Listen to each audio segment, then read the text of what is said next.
Ever asked yourself the question, how did I get here? Many times we make subtle decisions that don't seem to be a big deal, but what we often fail to realize is that where you are today is the result of all of the decisions, big and small, that you've made up until this point. The good news is, even if you are not where you want to be right now, you still have a chance to rewrite your script. Yes, it's frustrating when you do not accomplish what you've expected to accomplish within the time frame that you set. Yes, all of us want our journey to be a straight path, but in actuality, your journey will have unexpected stops. It will have curves, it will have hills, it will have valleys, you will have sunny days, you will have rainy days. But you have to decide. If I encounter rejection, if I encounter frustration, if I am disappointed, I will not give up. The key is to learn how to separate your feelings from your performance. Yes, some days I don't feel like working. Some days I have to battle with unfair situations. But at the end of the day, I have a decision to make. Either I'm going to have a pity party or I'm going to figure out how to pull myself up. So I say to you today, pull yourself up. Lift up your bowed down head. Guess what? Every day I have to choose to pull myself up. There will always be something that you can complain about. There will always be something that you could be worried about. But what I'm challenging you to do is to pursue your goals in spite of what's going on around you. Take a close look at your life, your health, your relationships, your business, your career, and ask yourself a simple question.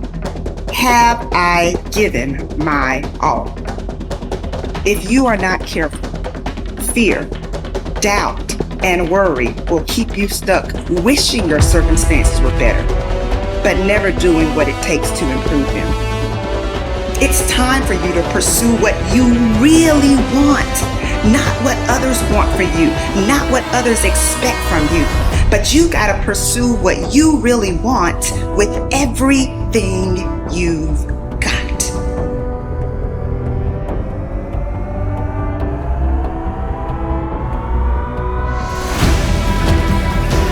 One of the hardest things I've had to do is confront mediocrity in my own life.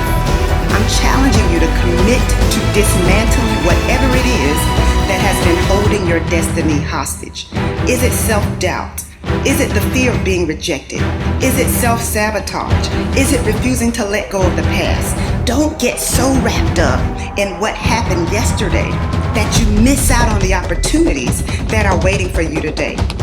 Remember, whenever one door closes, there is another door waiting for you. Don't second guess yourself, and don't be so afraid of failing that you create excuses instead of producing results. After being involved in a physically abusive relationship for 6 years, I had to rewrite my script. I do understand that a lot of times when you go through things, it feels like it's for you, but it really isn't.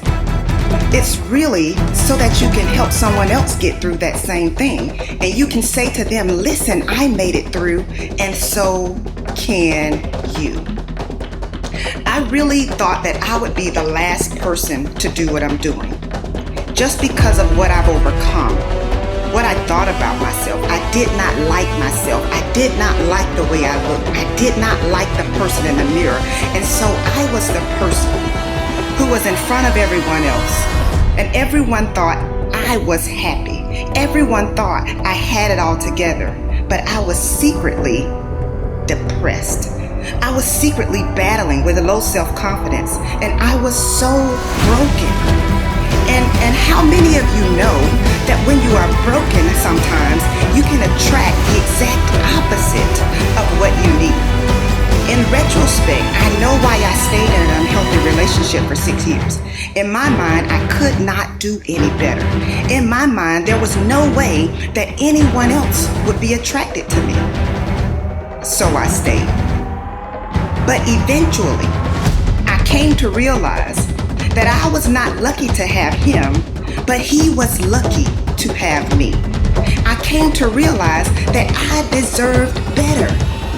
You see, setting higher standards might mean that you have to wait a little longer than you anticipated, but getting what you deserve will be worth the wait. Will you commit to making yourself a priority? Yes, there are a lot of people counting on you.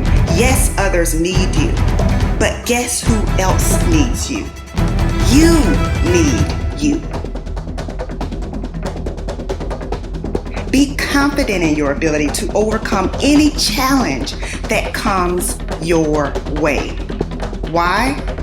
Because your level of confidence is going to determine what you strive for. If you don't have confidence, what you'll do is you'll see something that you want, but you won't go for it because you'll tell yourself, I'm not cut out for this. I'm not good enough for this. I don't speak well enough for this. I'm not credentialed enough, or I'm not qualified enough. And what you're doing is holding yourself back.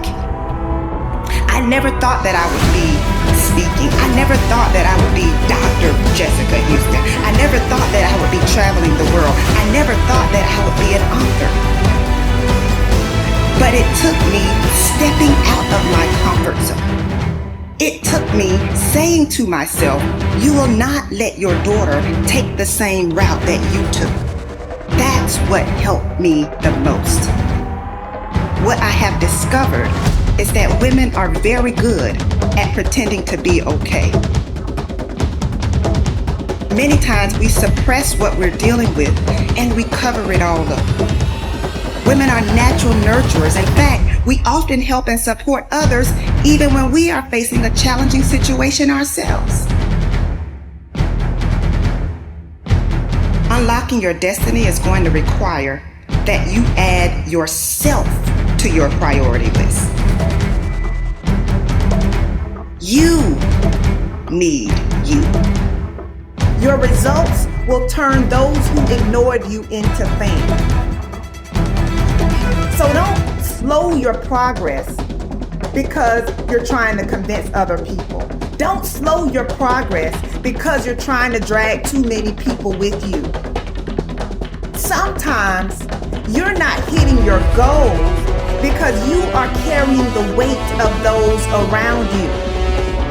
And some people are just not ready to go where you are going, and you've got to recognize that. Do not yield to distractions. Focus on you.